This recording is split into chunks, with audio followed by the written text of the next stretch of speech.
Okay, welcome back. So, we soon continue. Hannah is there. Do you have an announcement, Hannah?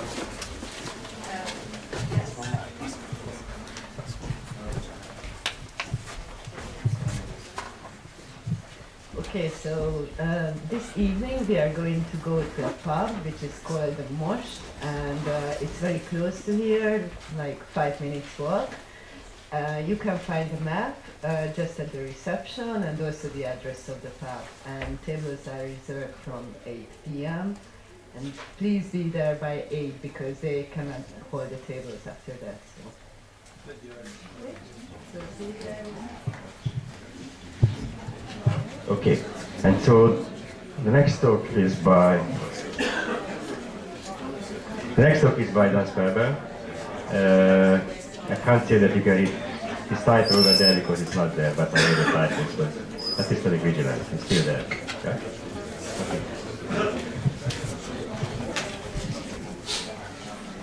Can you hear me? It seems to be working. So I thought we should have a kind of all-time experience because there are a lot of young people here who've never heard a talk without a PowerPoint presentation. And for the people of my generation, there'll be an element of nostalgia. So I do have a PowerPoint, and I worked last night to downgrade it to a normal talk. For those of you who want the PowerPoint, you can email me and I will send it to you. And also there's a longer written version which is about to be completed. And I can send you, I will put it on my website soon.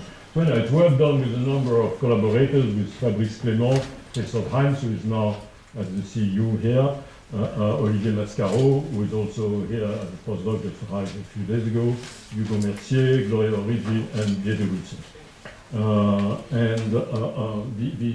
What I'm trying to do is outline what I think is a whole subfield or subdomain of research that brings together a number of concerns that are already present in the literature, plus some work that we've done ourselves, but which I think there's a real value in putting them together and under the general label of what we call epistemic vigilance. So in this talk where I review very rapidly a number of these various types of research, I won't go into any detailed argument, and in the written version I review more stuff, but again don't go into the detailed arguments, many of which are to be found in a variety of papers.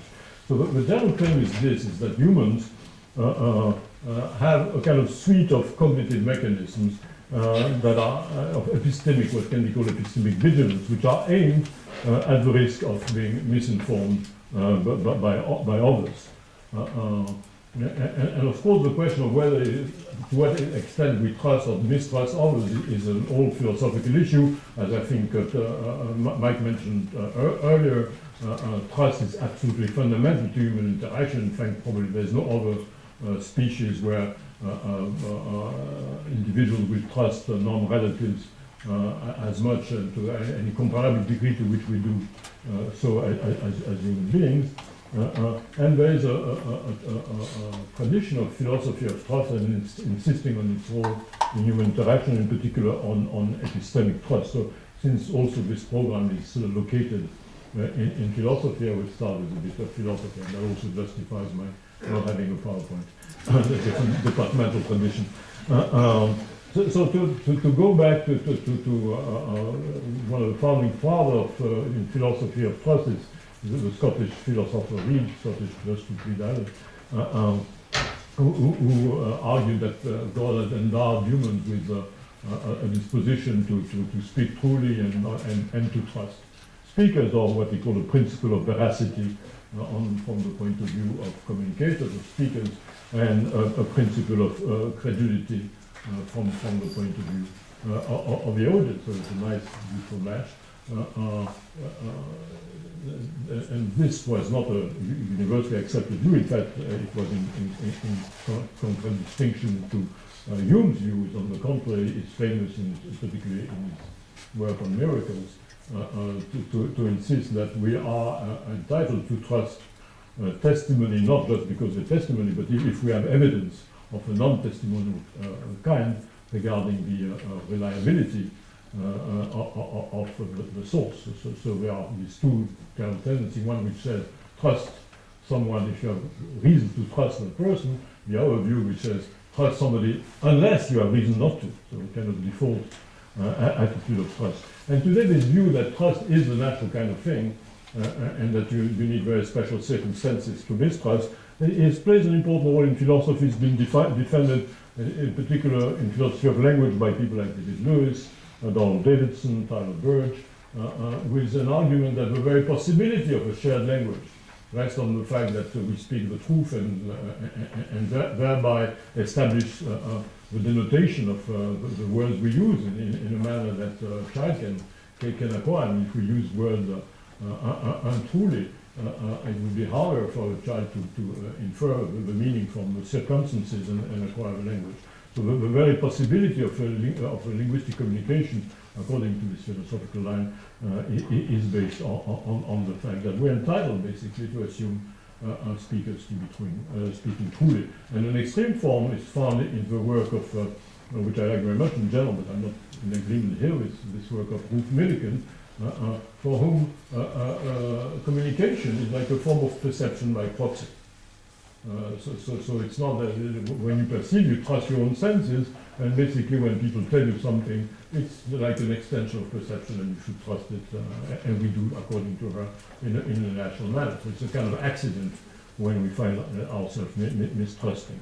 And there is also experimental literature in psychology that goes in the same direction, suggesting again that trust is a kind of our default attitude, in particular in the work of often quoted of Daniel Gilbert, who also refers to philosophy, and it contrasts the kind of Cartesian point of view, which, according to Descartes, we want to contrast comprehension and acceptance, so I can understand what you're saying, but I still have to think whether I really accept it or not, with more Spinoza's based approach, according to which comprehension and acceptance are one and the same thing. To comprehend is to accept.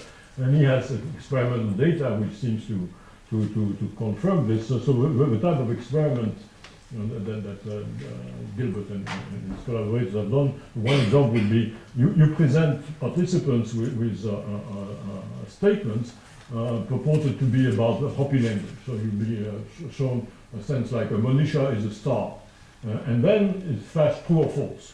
And then later you want to see if people remember if a Monisha is a star, is true or is false. So normally you remember just as you flashed it. But if you have a distracting task at the moment where you flash true or false, then what should they say? So if by default they tend to trust it, and if they haven't taken in the information where it's true or false, then they should say true. And indeed this is what Gilbert finds. So when they haven't been provided with this true value information about these statements, they tend to assume that they are true. So this, in his view, tends to show that there are Spinozian characters and that we tend to accept whatever we comprehend, and you need a kind of, so we default trusters, default acceptors, and you need special circumstances to move away from that.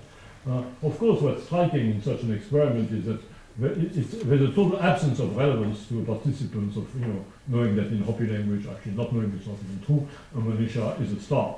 And it's, of course, you can always, with lots of imagination, imagine a context where it might be relevant, but that doesn't, it's not forthcoming. So Hassan, Simpson, Todorov have replicated the same copies of the paradigm, but using sentences for which much easier to imagine a context in which they would be relevant. Like, for instance, Patrick is a good father. Easy enough to imagine how this could be relevant, and suddenly the effect disappears, and there are a number of other experiments. So I'm not convinced by the Gilbert data. I think that when we're dealing with information that we care about, that's relevant to us, or for which we can easily see how it could be relevant to us, then we are more discriminative about accepting or not accepting. When participants say, yes, Monisha is star is true, they're not going to remember it, they're not going to do anything with it, it's not part of it. There is no reason why they should invest cognitive resources about deciding whether to accept it or not. They just accept it for the time of the experiment, but it's not some information they will add to their memory. More generally, I find the very idea of default acceptance not so easy to make good sense of. First, because if you say you accept it, except when you, by default, unless you have reasons not to. So, but how do you know that you don't have reasons not to accept? So don't you have to be vigilant about in which kind of situation? Don't you have to pay attention to the kind of situation in which you are that might cause you to not accept automatically? And also, the whole idea of default is a kind of old-style artificial intelligence where you have a chain of processes, one occur going its full course and then feeding its output to a next process, which the processes and so on. So you have you will have comprehension, and then that will may feed or not feed into an acceptance process. Whereas in general, I see reason to take a more a view that you have a lot of things operating in parallel, which may compete with one another, inhibit one another, or converge, and that it's perfectly possible that you're on, and actually your written version of the article will develop that in greater extent. That in the process of comprehension, you do take a kind of sense of trust, but it's a very fragile one. At the same time, there's some activation of vigilance, or looking at reason for accepting or not accepting what you're told. More generally, I want to make the following point. To speak of trust makes sense only of beings who are capable of not trusting. You wouldn't say that one bee trusts another bee regarding the source of nectar. You may say that it relies on the other bee. So trust is a kind of cognitive attitude which goes together with the possibility of mistrusting. And trust is just this. Trust is just an attitude, a disposition. But if you were interested in psychological processes, the processes involved are precisely those processes which do get involved in being vigilant, in examining the degree of trust you want to put in a given piece of information. So the processes that correspond to the attitude of trust are processes of vigilance. So they may be just default processes, default vigilance, Gilbert or Millikan will have it, or as we'll argue, it's more permanently active kind of process. But again, if you want to look at psychological processes, just rather than just attitude, the process to look for are the process which assess the reliability of a piece of information. And vigilance itself is not mistrust. It's not the opposite of trust. In fact, one might say that each person's trust is, and indeed we do trust each other quite a lot, is made possible, at least reinforced by the fact that we are all vigilant. So we live in our interaction, we are vigilant about each other's reliability and so on. And that makes, in fact, this general reliability more probable and trust generally more justified. Just to make an analogy, I mean, you walk in the street in big cities like Budapest, crossing lots of people you don't know who are such a distance from you that they can bang into you, they could hit you, and not only is it not a particularly stressful experience, but you may take a stroll just for the pleasure of it.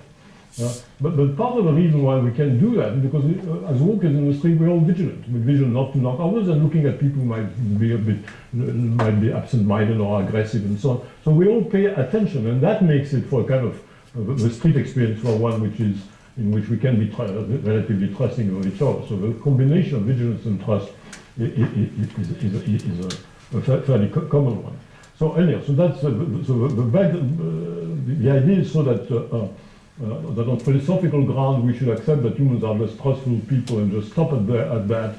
Take it as it is not a very plausible one from a psychological process. We want in any case to go into the process of the evaluation of the reliability of information, leaving it whether this process takes place all the time or only in some situations.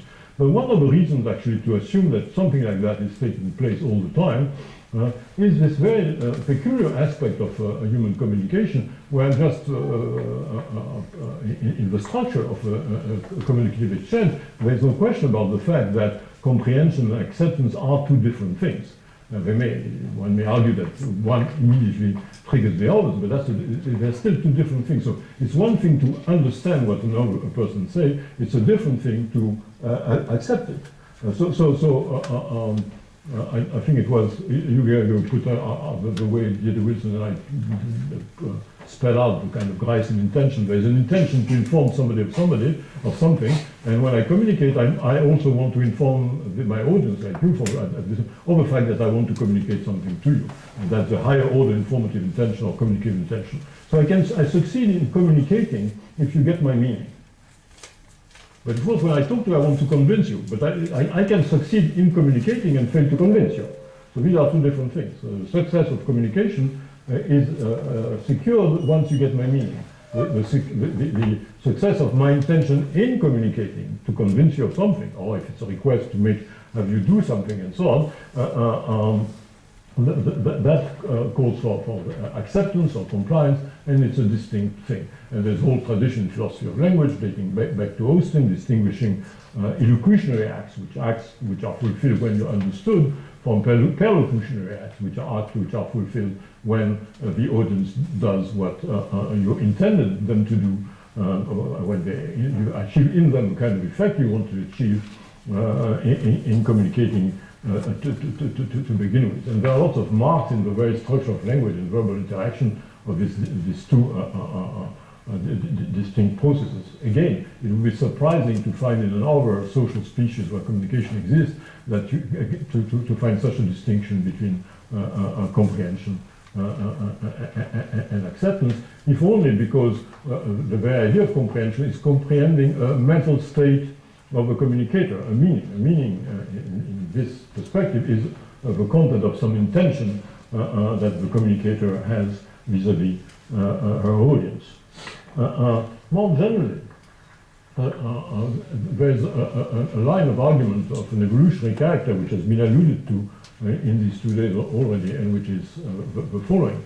Of course, for communication to stabilize, it's got to be advantageous both to communicators who wouldn't communicate otherwise, and to the audience who wouldn't pay attention otherwise. So these two conditions have to be fulfilled. Now, from the point of view of the audience, communication is basically advantageous when if I'm the audience, when I'm provided with genuine information. That my benefit comes from being informed about the world, and true information, again, generally speaking, is having it is advantageous to me, and generally speaking, false information isn't. There are interesting exceptions, but I believe they are marginal. From the point of view of a communicator, communication is advantageous when it succeeds in producing in the audience the effects intended by the communicator, getting the audience to believe something, or to behave in a certain way, or to adopt a certain preference or attitude, and so on. And this often, of course, can be and is best achieved by the means of true information. For instance, when we're dealing, when we use communication in order to collaborate, kind of situation that Mike was talking about this morning, when it would be self-defeating, basically, to transmit, to communicate false information. But also when in a kind of pedagogical situation where, say, parents want to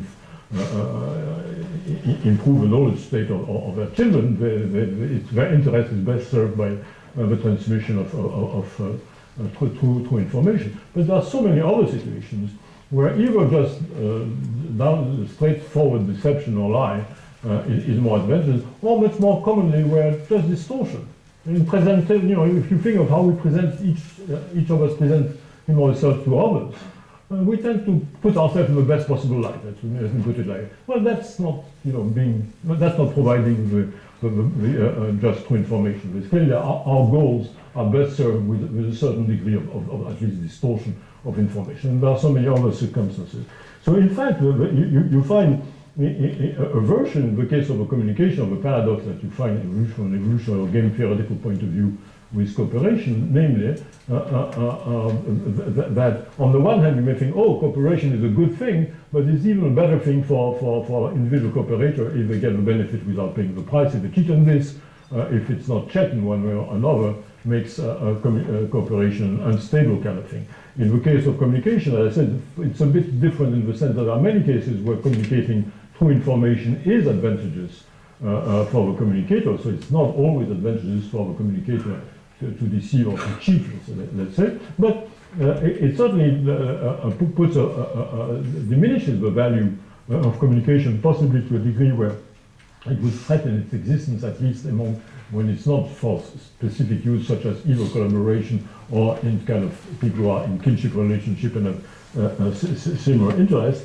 The very stability of communication suppose some kind of check on deception, on the communicator pursuing their interests without respect for the interest of the audience and being disposed to and being able to freely transmit false information when it is to their advantage. So that certainly puts some kind of selective pressure, if you want, for a mechanism for filtering information, for calibrating trust in an ideal manner. On the one hand, human beings tend to benefit immensely from communicating information, more than does any other species. We depend on it completely, but there's no way to become a competent adult without having gotten so much from communication. On the other hand, our dependence on communication makes us also immensely vulnerable to misinformation, to manipulation, and so on. So again, there's selective pressure for whatever means might evolve to calibrate trust so that ideally, so the ideal would be to trust good information, true information, and reject false information. Of course, there is no procedure that will guarantee any such result. But precisely because of the importance of the stake on the one hand and the impossibility to find a single clear solution for that, this selective pressure will, I would argue, have played in favor of whatever mechanism is helps towards this goal of calibrating trust optimally in a cost-efficient manner. And so, as I said initially, I'm not talking about a mechanism of epistemic vigilance, but about a suite of different mechanisms playing a role. And just to illustrate how much this matters, let me mention an experiment by Jen Willis and Alexander Todorov. So what they do, we just showed the importance of assessing communicators' trustworthiness, people's trustworthiness in our interaction. So they show pictures of faces to participants in two conditions. One condition, the face is shown for 100 milliseconds, a tenth of a second, not much. The other condition is shown for as long as the participant wants to look at it. And then the participants are asked to judge from looking at the face whether the degree to, if they find the person trustworthy, so attractive, aggressive, so a number of features. They ask about the number of features that the person's face we've seen may have or not have. And what the interesting measure is what is the degree of correspondence of match between the judgment they pass on the basis of a tenth of a second, of 100 milliseconds, or when there are no time limits. So you might think attractiveness, which after all is something you can see, would be the thing where they would show the greatest consistency between the judgment in these two conditions. Well, no. The highest degree of consistency, 0.73, is for trustworthiness. So if you ask, you look at the face for a tenth of a second and you ask, is that person trustworthy? Well, first I think the decent thing would be to say, I don't want to answer. How can I tell you? Even if you look for a longer time, how can you tell that by looking at the face the person is trustworthy or not? But the fact is, we're disposed to extract that information immediately as a kind of priority. I'm not discussing here how good this judgment we pass may be. At first blush, you might think it's just random. There are some arguments why it may be a bit better than random. It's certainly not very good. But this is just a sign of how much we care about the trustworthiness of people we encounter. That's the first kind of bit of information we extract in these very limited conditions. So anyhow, in exerting this epistemic vigilance by all possible means, or all cost-effective means, there are two basic type of considerations that are relevant to trusting or not trusting a piece of information. Some have to do with the source of information, the trustworthiness of a person, as in the experiments I just mentioned. Others have to do with the content. So you can exert vigilance towards the source, you can exert it towards the content. So some people are more reliable than others, some contents are more credible than others, whatever the source. So let me start with some of the mechanisms that may be involved in looking at the source, besides forming this kind of impression just on the basis of face, behavior, appearance of individuals. Well, there hasn't been that much work done in general, but there's been some recent interesting work done in a developmental perspective. Much work has been done by Paul Harris at Harvard and his collaborators, but it's been focused on one dimension of reliability. So if you're going to trust some informants and not others, or some informants more than others, there are two types of consideration that should play a role. One is how competent is the speaker, is the informant, do they know what they're talking about? So some people are just more competent on a topic than others. So you trust your doctor more than the person in the street on what medicine you should take and so on. So there's an issue of competence. And there's also an issue of honesty, of benevolence. I mean, is the communicator, does she care about providing you with genuine information, or which is she indifferent, or which she even pursue her own interests at the expense of giving you proper information? Now, the work done, most of the work done until recently on judgment of trustworthiness of the source had to do with the competence. The work done by Paul Harris and his collaborators, one of them being Fabrice Clément, who is one of the co-authors of this presentation, has to do with the trustworthiness of the source. And a typical paradigm that we've been using is you have two informants, and the child, a 3-year-old, 4-year-old, is presented with two informants. One informant has demonstrated incompetence by misnaming a number of objects that the child, of which the child knows the name. Another informant has appropriately named the same objects, and now a new object of which the child doesn't know the name is presented. One informant calls it a dax, the other calls it a trit, and so who is the child going to trust, to believe? And it turns out that even very young children, experiment on this model go for 3 years old, but you can find evidence going in the same direction from the moment basically they engage into verbal communication. Will trust the competent informant, will go follow the competent informant and not the incompetent one in these paradigms.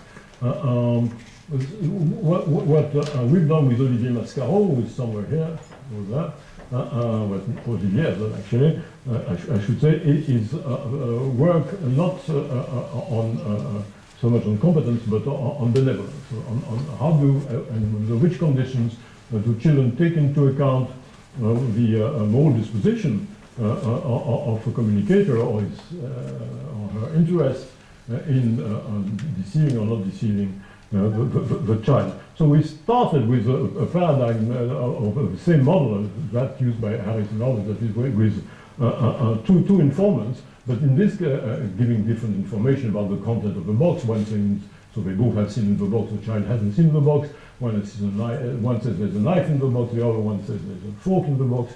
But the difference is that one of the informants, says a frog, has been introduced as a nice character, and the other one as a nasty character with demonstration. The nice character caressed Olivier, and the nasty one hit him. And under such condition, the child takes into account this difference in moral character and will trust the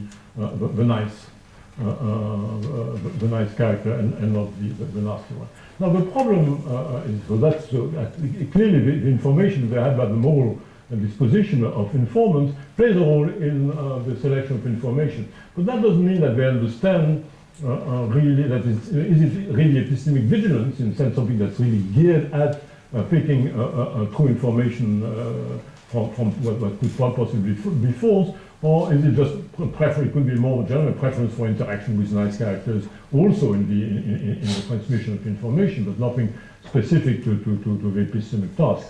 So to check that more specifically, Olivier has been working with a more specific task where now you have only a single informant. You have a single informant and two possible answers. So an object is hidden in one of two boxes, a red one and a blue one, and the informant who knows where it is and the child doesn't, will tell the child where is this desirable object, a piece of candy. But in one condition, the children are informed of the fact that this informant is a liar, a big liar. And so, this is being repeated. And he never, the frog never tells the truth. It's always lies, so it's a big lie. So now, the frog will tell you where the sweet is, and the frog says the sweet is in the red box. Now, where is the sweet? And 3 years old, I have no hesitation, the sweet is in the red box, just as the liar said. But 4 years old are better. 4 years old, they get it, and they will say, oh, it's in the green box. So they will do the inference. They understand that the information that a lie is false, which is not so obvious, and they understand falsity, and they can do the disjunctive inference and understand it's in the other in the other box. But of course, also that shows something that has to do with epistemic qualities, understanding truth and falsity, and being able to draw inferences from the falsity of a given statement. But it doesn't yet show anything like the understanding of deception. Or a line is not just telling something false, it's saying something false with the intention to mislead the audience. It's the intention to deceive that's crucial in that. So in another experiment, Olivier presents again the same kind of situation, but the informant, instead of being described as a big liar, instead of being so direct about his epistemic propensities, is described in the following terms. It doesn't want you to find the sweet. Be careful. So again, if you insist, we said that, we check that the Chinese understood it, and so on. And now what happens is that the 4 years old go for the informant is in the red box, and they go for the red box. They don't get it. Or most of them don't get it. They begin to get it. 5 years old are better. 6 years old are very good. So what you see is that in this kind of situation where you not only have to understand that what the informant says is false, but in order to understand that you have to infer it from from the disposition, from the interest of the informant to mislead the child. So they really have to understand deception. And that understanding of deception develops from 4 to 6 in this experimental paradigm. So what we see there is in these 3 experiments, there are many more in the work of Olivier. What we see is 3 components, 3 types of consideration which are relevant to epistemic vigilance being deployed differently. So a moral consideration is found in a very young one, in this experiment 3-year-old, and again there are signs of that early on. Attention to epistemic properties, truth and falsity, is in place around the age of 4. Understanding of deception developed from 4 to 6. So these 3 components are kind of taken apart in this kind of experiments on the development of epistemic vigilance in young children. And the relevance of this work is twofold. First, it's interesting to find out what is indeed the developmental pattern of epistemic vigilance towards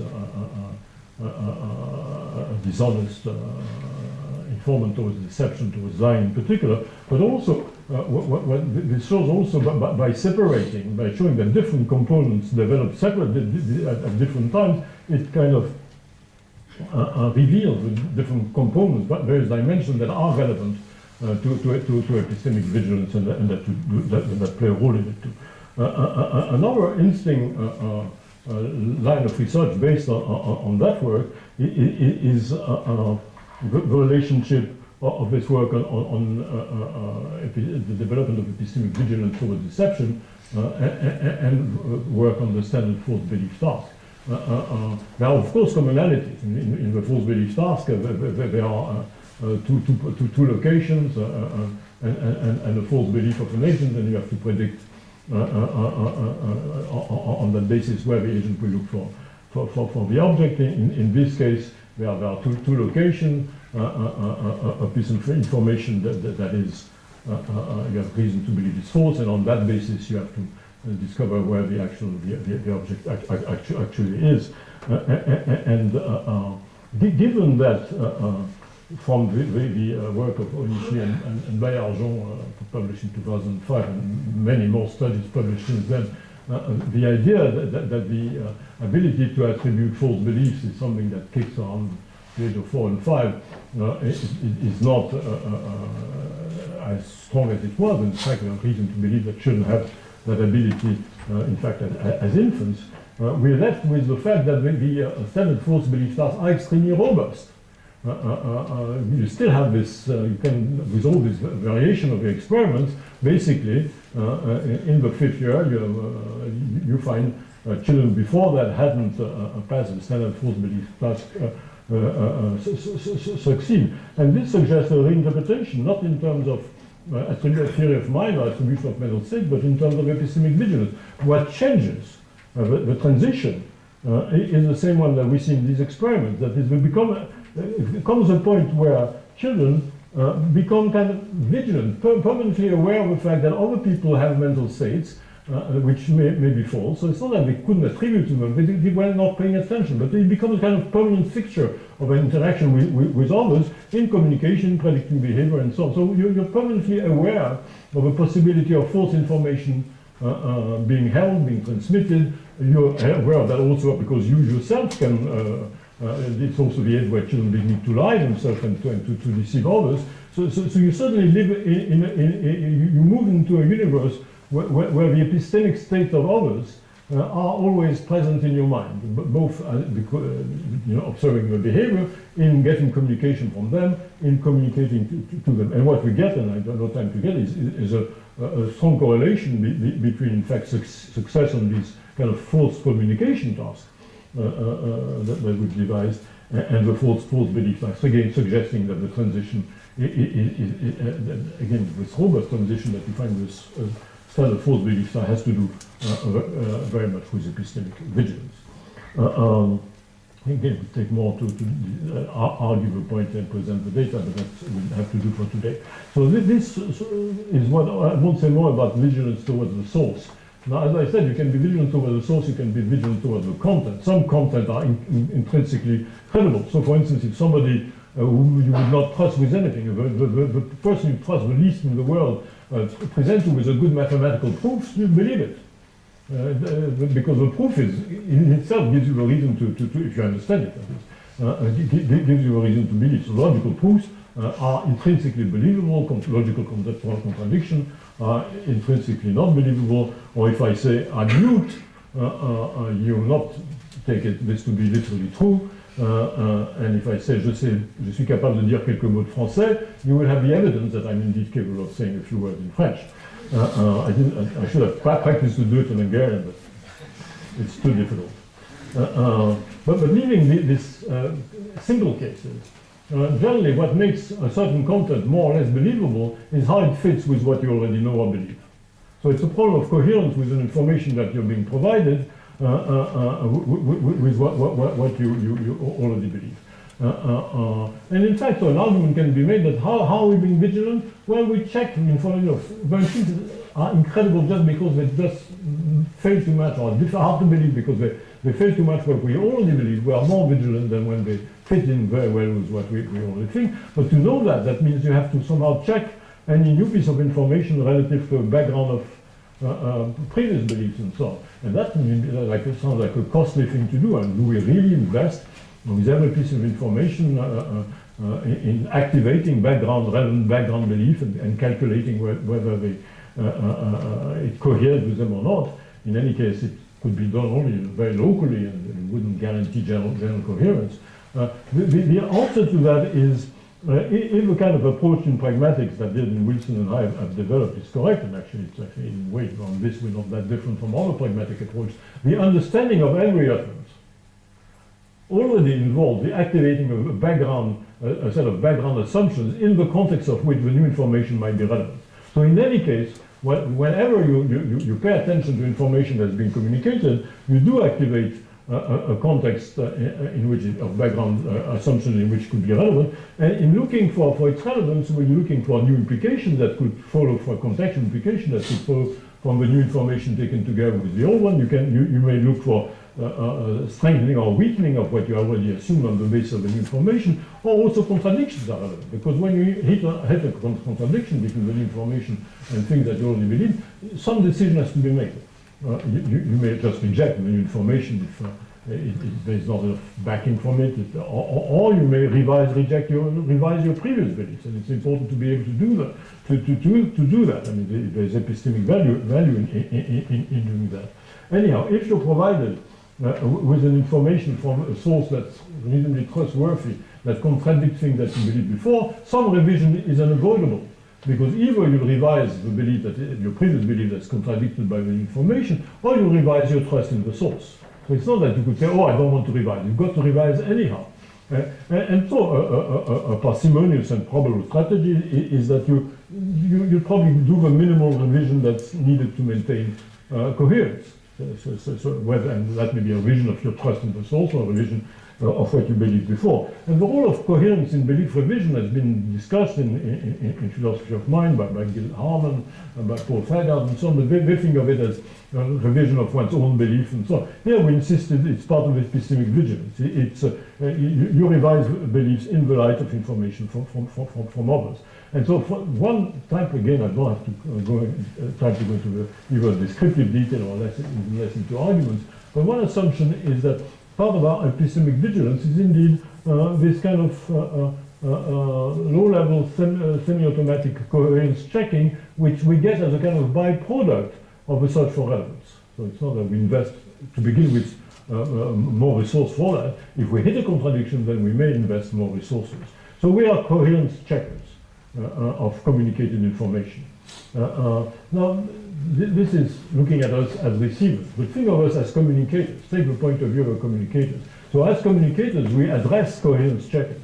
We address an audience, as I'm doing now, to those of you who are paying attention. You're not disposed to believe things just because I say them. You're being vigilant. I can see that in the face of several of you. Should I really believe that? And so on. So addressing coherence checkers, on the one hand, it's not defeats my purpose. It's not enough that I should say something for you to believe it. On the other hand, it's not as bad as if you just refuse it from the beginning. And I can, in fact, use the fact that you're coherence checkers and make it work for my advantage. How can I do that? Well, by helping you see the coherence of what I'm saying to what you already believe. It may not come to you by highlighting the coherence relationship that you're looking for anyhow. And how can this be done? Well, for instance, you may have evaluated what I'm saying in a kind of fairly narrow context, and I can broaden the context. So maybe in this narrow context, the coherence is not obvious, but I can show that you already believe other things such that in this wider context, not accepting what I'm saying would be incorrect. Let me adapt an example from Grice, an example that he gives to describe implicature. So here's the dialogue. So there's a dialogue between A and B, but we'll give it names, Andy and Barbara. So Andy says, well, Steve doesn't seem to have a girlfriend these days. So let's say the dialogue takes place in Boston. Andy says, Steve doesn't seem to have a girlfriend these days. And Barbara answers, well, he's been paying a lot of visits to New York lately. So suppose so Andy doesn't believe that Steve has a girlfriend. But on the other hand, either he knows already that Steve has been going off to New York, but he hasn't put the two together, or anyhow you accept Barbara's word for it. And she says that he's been paying a lot of visits to New York lately. She's reliable on that issue. And from the fact that he's been paying a lot of visits to New York, one possible inference is that he's been visiting a girlfriend. That may be the best possible, the most coherent way to integrate that piece of information, and then to revise, for Andy to revise his belief that Steve doesn't have a girlfriend these days. So what Barbara has done in this case is just enlarge the context by mentioning these visits to New York. And in this enlarged context, the idea that Steve does have a girlfriend is more acceptable.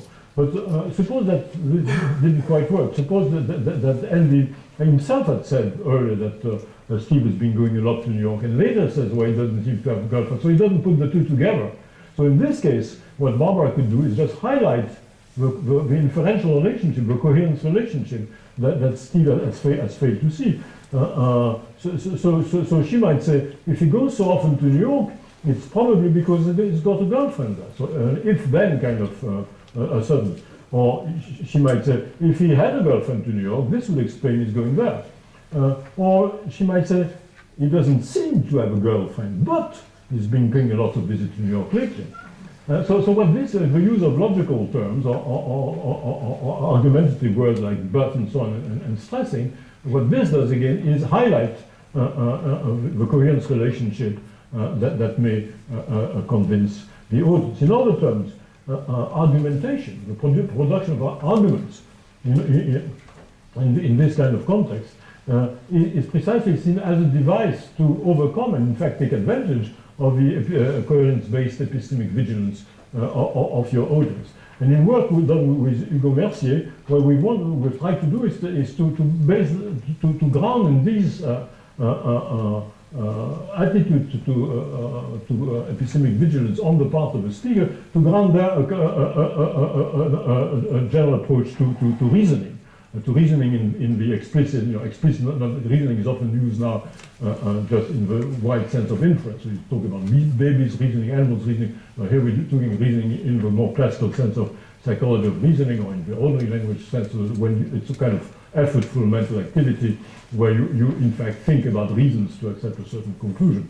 And what we suggest is that reasoning has as its primary function to produce and evaluate verbal arguments which are intended to convince others. So as an audience, you reason to examine the coherence indeed of what you're presenting, the logical validity of arguments, and as a communicator, you produce arguments to convince others.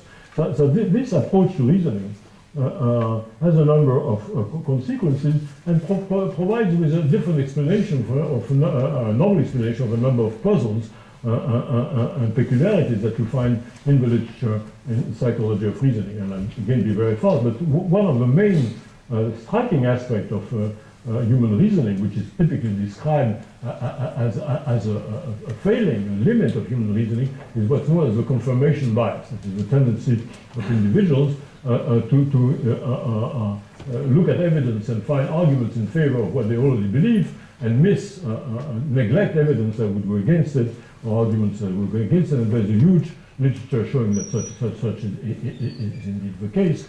And again, this is seen just as a default of human rationality, of human reasoning. Now, if you think indeed of reasoning in a, say, Cartesian manner as one way of improving one's own cognition, then indeed this bias is indeed just a bias. There's nothing to be said in its favor except in some peculiar statistical situation where looking for positive evidence happens to be the right way to converge on the truth. But generally speaking, it is a mistake. But if you look at it, if you think that the main function of reasoning is to produce arguments to convince others, then in that job, indeed, I'm looking for arguments in favor of a point of view. The function is served precisely by this confirmation bias, which now is a feature rather than a default, a failure of reasoning abilities. And this feature, we might say, it's a bit disappointing, even if you think it plays a functional role. It's disappointing again at the individual level, but if you think of a situation of verbal exchange, where people are arguing indeed, and where each party is looking for the best possible argument for their point of view, you get a kind of division of cognitive labor.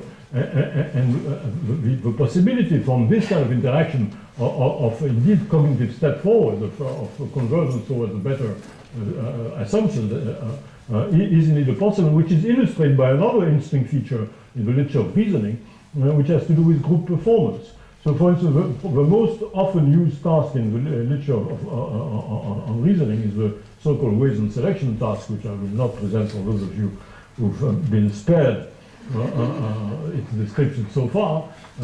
Continue and live in bliss. It's a logically simple task. It's very, but what you get in its typical standard form is only about 10% of participants succeed and 90% fail to give the simple logical answer that's being asked of them. And it's again very robust kind of data on which there is much too much literature. But the interesting thing, one finding by Moshman and Guile, is that if instead of having participants work on it individually, you put them in a group of 3 or 4, the level of performance moves from 10% to 80%. So they've done in several conditions, so it's inter-subject. So you can also take subjects whom you haven't solved it individually, so they're below 20%, and then you put them in groups, and again the groups will be around 80%, including groups where none of the individuals had found the solution individually. So it's not just that, which already would be quite interesting, that people recognize a good solution among the bad ones, which already, how do we recognize it if they don't have sufficient reasoning abilities? But even when nobody has it, they criticize each other and approach it with this kind of confirmation bias in such a manner that they often converge on the actual solution. Of course, so this is a situation where we all have a common interest in finding the answer, and it works like that. But in a situation where you have a group interaction and all the participants already have the same view, what you have is kind of effect of fanaticism, and people will pile up arguments which will all go in the same direction, and starting from a joint position, they will just go on having a joint position, but somewhat more extreme. To illustrate that, the experiment of Sunstein and Kahneman,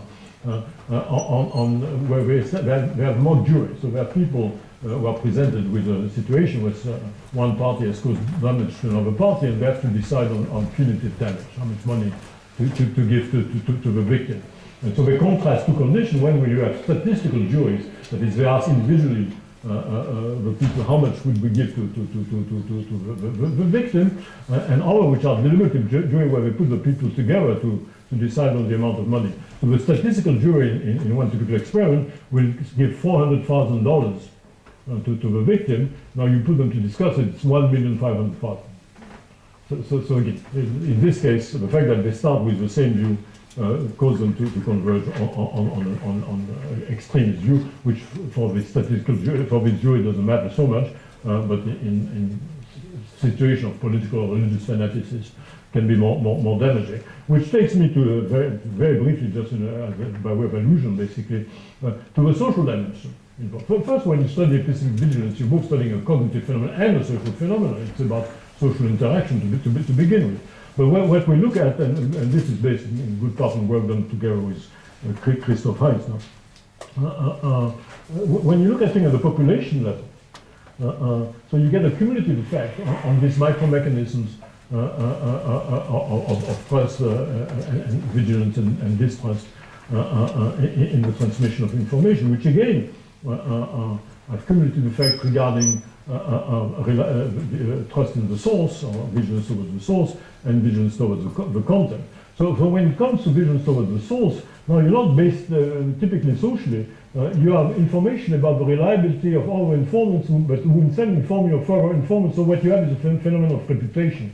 So the reputation of trustworthiness is not the same as the judgment you pass on an individual whose trustworthiness you sum up for which you have direct evidence. But you trust other people regarding other people's reliability. So kind of collective representation of the trustworthiness of the source emerge for a lot of communication, and can in fact both in some conditions give precise information about reliability of source, especially if there are institutional support that guarantee the expertise of certain sources and so on, but can also create kind of super cumulative effect where you have gurus or people whose word is taken as absolutely reliable just because of kind of cumulative effect. So it goes beyond this kind of relatively rational use of vigilance towards the source that you find in visual communication. You find when you look at vigilance towards the content, again, we've already talked about that when you think about debating about contradictory procedures that you may find them in law and science, where the cumulative effect of this epistemic vigilance procedure may in fact have beneficial effects and allow the development of new forms of knowledge or better knowledge in a number of situations, with new forms of interesting institutional networks where both vigilance towards content and the source are being put in place, like on the web, with new technologies. Again, there's so much more to discuss here, and I don't have time to do so. But what I want to say in conclusion is that if we look in this kind of common light on of all this variety of both social and cognitive phenomena that contributes to epistemic vigilance, and therefore to controlling the flow of information, both in interpersonal relationship and at a societal level, we find a wide array of related issues that it may be worthwhile approaching in a systematic manner. And I will stop here. Thank you.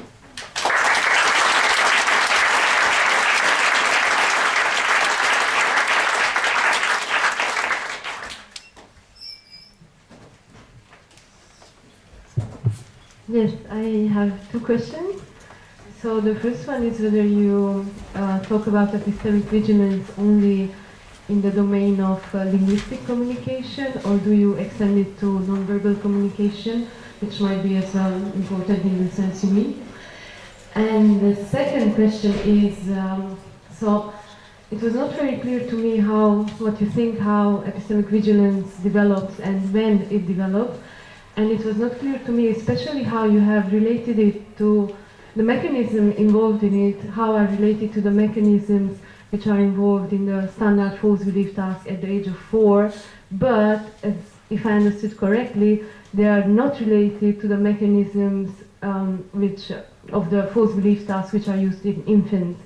So you seem to think that there is no epistemic vigilance in infants before language or at a certain age, but okay, so. Okay, so the first question, yes, I've been talking just for sake of brevity about linguistic communication, but in the Olivier's experiment about indicating a box could be done with pointing, and some version of it could be devised for pre-verbal children, possibly.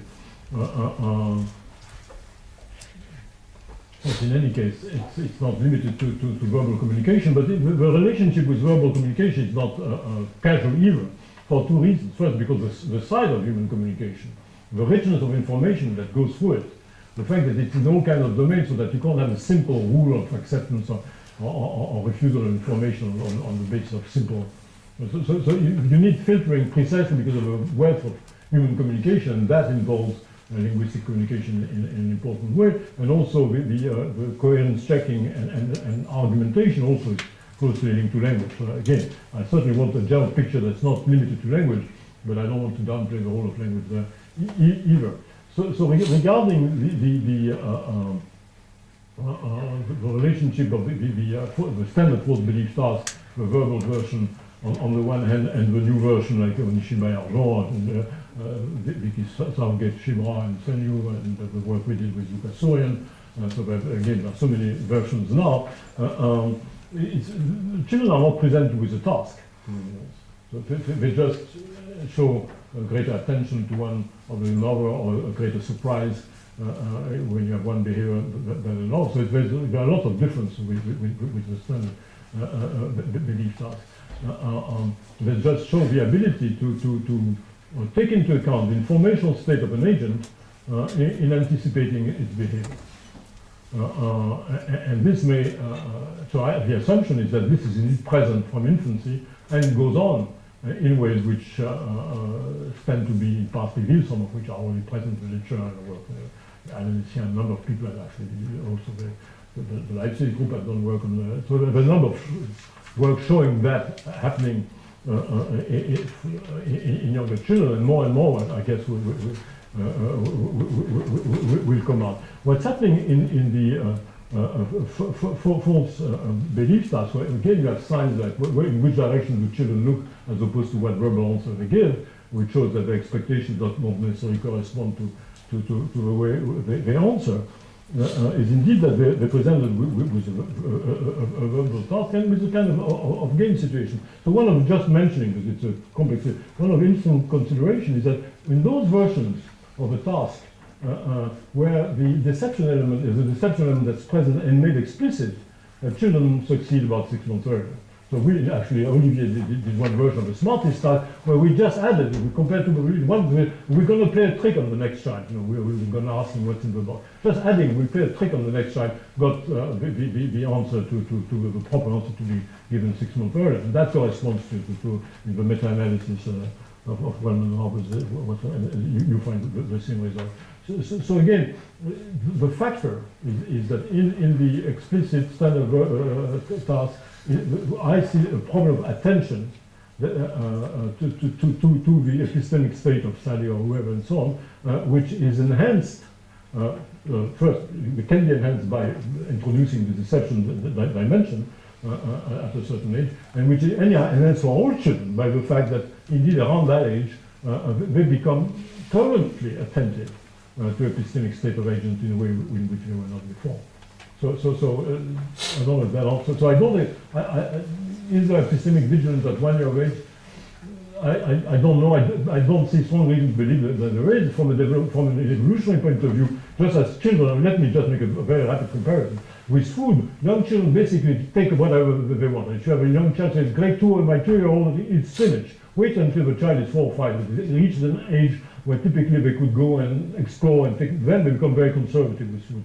Young infants and young children, basically, either their caretakers provide them with good information, or else what can they do about it? So there's some good reason why they should be accepting.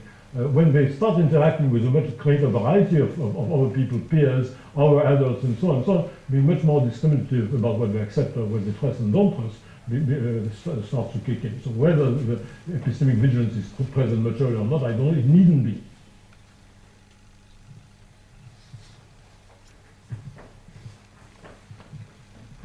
I wanted to ask you a sort of version of the same question I asked to Mike. All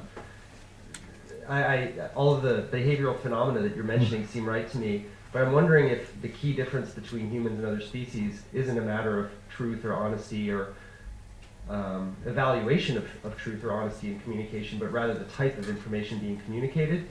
Because I can think of a bunch of examples of other animals where a mating situation, right, where the rooster communicates to the chicken that he would like to mate. The chicken can understand what the rooster wants without agreeing, right? There can also be, there's also cases where non-human primates will communicate that they'd like to handle the infant, right? A baboon will say, I'd like to hold your infant to another baboon.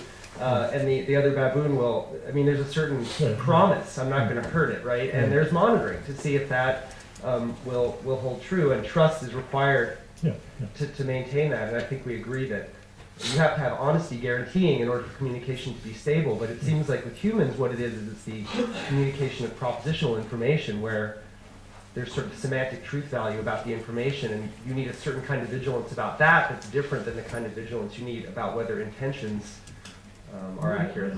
First, indeed, I've been much too fast about non-human animal communication, where there are things which involve some reliability of information is necessary, and you get exaggerated, I mean, super stimuli, there is signal surveillance. So a number of interesting cases to describe. So, and I agree with you that it's a question of what information gets transmitted. But I would say what's crucial in the human case is not so that you get, declarative or proposition as opposed to just because you get alarm calls in a sense, also can push-pull kind of thing. They can be interpreted in that way too. It's open in all kinds of directions. So if what you get is just communication about about mating and Denver, so you can have specialized filters, say, for that kind of information, and that's that. So what's specific about humans? We communicate about practically everything we can be able to think about or have information about. Which makes communication so much more valuable in the human case, and also makes us so much more vulnerable to it. So that's why you need this greater variety of mechanisms, which many of which are not they're procedure specific, but they're not content specific in that manner. I have a related comment or question. So I mean, you can even make distinctions between human communication, what you communicate. My intuition that you may certainly need different kinds of epistemic vigilance, whether it is about whether Andy has a girlfriend in New York, because that's a fact, right? So you could possibly verify whether it's true or not, and or whether this is called a microphone or not, which is particularly a social fact. So you can practically you can just test whether others call this a microphone or not, and that's the only way. That's the only thing that you can check. So whether it's about episodic facts or what we call semantic information, a completely different kind of vigilance, not just because different kinds of verification process, but because you may be misled by semantic facts by someone who is incompetent, but it's unlikely that someone will lie about there's no interest in lying about what words mean. Why? About episodic facts, that's there's a potential of deception, because there could be different interests. Well, well, there's also misinformation about norms. So typically, we may communicate to others that some norms are stringently being enforced, where in fact they're not, and we ourselves don't abide by it. So that's a very systematic. So again, cultural transmission about the force of norms. There's a double language there. There's a lot of misinformation. So even about cultural things. So you're right. Well, the meaning of words, they serve to coordinate our communication, and you need very special conditions to want to misinform people about that. But regarding cultural practices, it's more complex. But I agree. I mean, on the whole, the cultural, kind of thing, pedagogical content is typically the kind of thing where it's fairly reliable. Yes.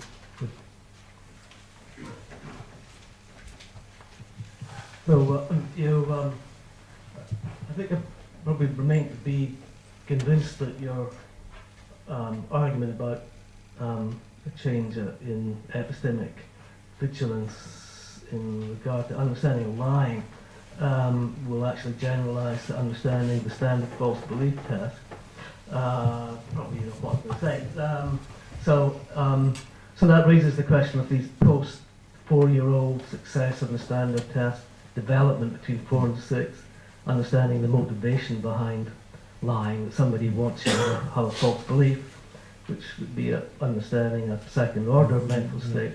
Well, there's another post-4 between 4 and 6 years old development, following up on the standard false belief test. It doesn't involve lying or really communication in any obvious way, which is that the standard false belief test, one of the features about that is that it not only combines a false belief with a desire, but it combines it with an approach desire. And if you change the approach desire to an avoidance desire, now suddenly the 4-year-olds who are passing the standard false belief test fail.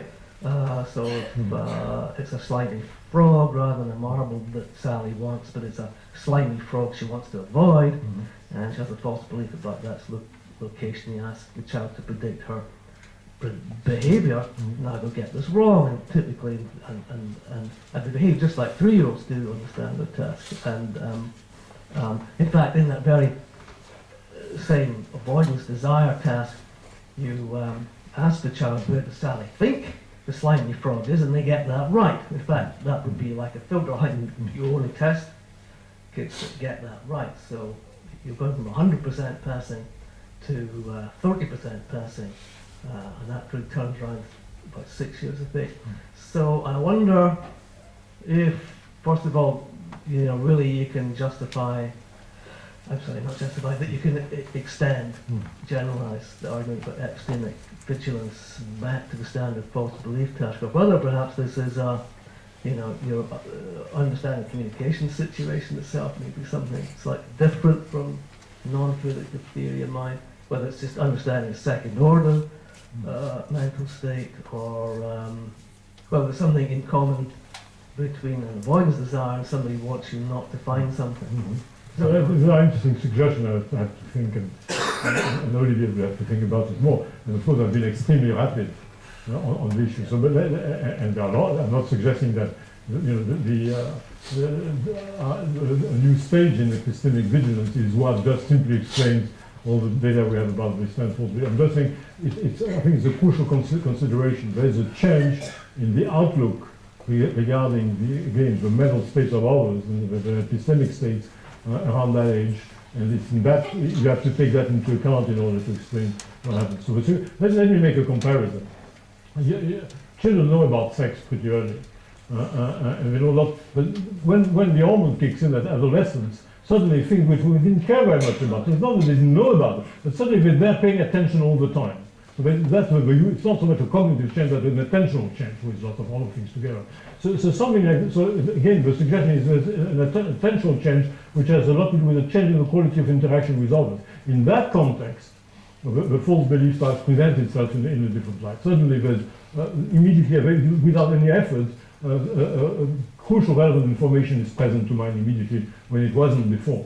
So that's, other factors may play a role. There are many different versions, and the avoidance version is in it quite interesting from this point of view, and the proper picture will be much more complex. But my guess again, if you're looking for one kind of major transition, there may be several interacting, but the one crucial one I think has to do with this, moving into this kind of social epistemic interaction where the knowledge state of yourself and others is present to your mind all the time.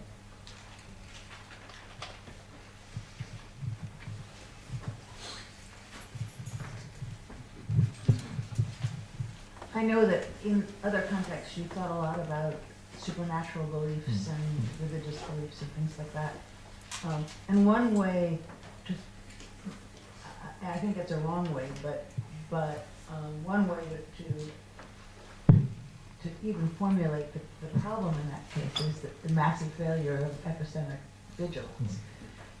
But I think that's probably the wrong way, because a lot of the beliefs we hold, they're not about whether they're true or not, right? I mean, they're more in the framework of Mike's work of what we believe, right? And who you want to identify with, and all sorts of other properties. So I guess it's an open-ended question of how do you see the work on epistemic vigilance that you're laying out today,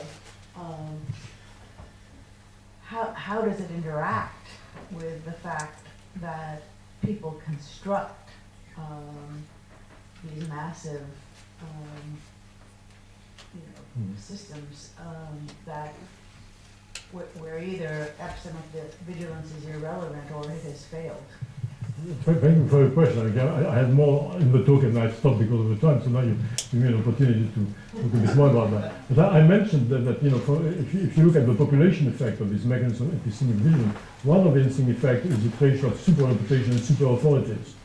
Now there's a relationship between, if you have a super authority, you can be much less demanding regarding the content. And in particular, you can accept and believe, and again, belief is lots of different attitudes, like what we believe, but even from an individual point of view, there are a lot of different cognitive attitudes that are involved. But suddenly you can, believe in some sense, content that you don't even fully understand, and which would be left at a distance if it were just an interaction. If you tell me a story about a person I don't get it, I don't understand what you're meaning. I don't disbelieve, but I don't add it to my struggle belief. But if you're my guru and you say that, suddenly I believe what you say, even though I don't understand it. So the combination of a super authority by the cumulative effect and reputation effect that you can find at the population level and that emanate from both the possibility and shortcomings of the vigilance towards the source, combined with a reduced vigilance towards the content in this kind of work, will indeed allow the social system to be invaded at a social level by content, which will be accepted, believed, and so on, that wouldn't pass muster in a more direct form of interaction. So it doesn't speak to any individual failing of epistemic vigilance, but when it's translated at a population level, depending also on the size of the society, the type of networks they are, and so on, so a number of almost misbeliefs have actually Ryan McKay and then called in the forthcoming paper in BBS, so culturally produced misbelief can spread and stabilize without, from a cognitive point of view, it's a failing, yes, from a social cognitive point of view. Yes, thank you. One question.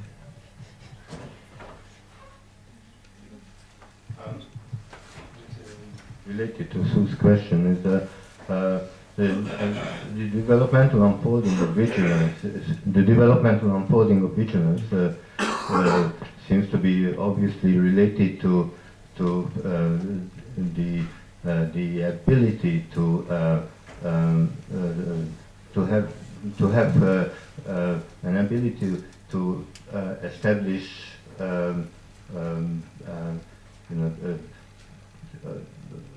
the factors that go into vigilance. And when you are very young and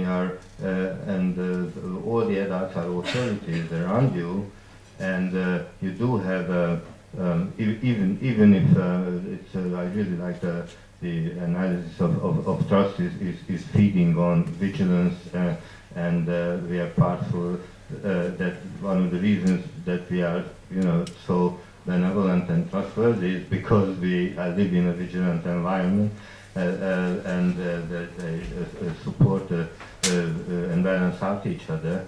But if you have no knowledge, no ways of checking, no ways of disconfirming or justifying, or very, you have kind of core abilities that you develop into competence of that sort, then obviously you are unlikely to take the attitude because you cannot do any work with it. So that would be one reason for maybe and this is a question about maybe you figure out when you experience lying, but it's also a question when you can lie, when you start to be able to lie, that and once you succeeded with that, that must raise your vigilance enormously.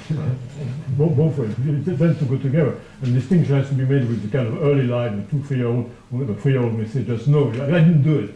So just denial kind of lie. So the creative lie that kicks in later, where you invent a story and you're really trying to deceive. But you're right, I was answering that to Agnes. I think there's a first period where reliance on the benevolence and competence of the people, of your caretakers, is the only choice. And if you're unlucky and they're not benevolent and competent, too bad for you, but there's nothing much you can do. But even there, actually, very evident that even very young children will trust their senses more than the word of their parents. And they even trust their short-term memory more than so. If you tell them the color of an object that's just been hidden in something and it's different from what they perceived a moment ago, they don't believe you. And so it's not the case that, contrary to a common view, that children are just gullible. They're not. It's much more complex, even at a younger age. All right. Thank you very much. Thank you.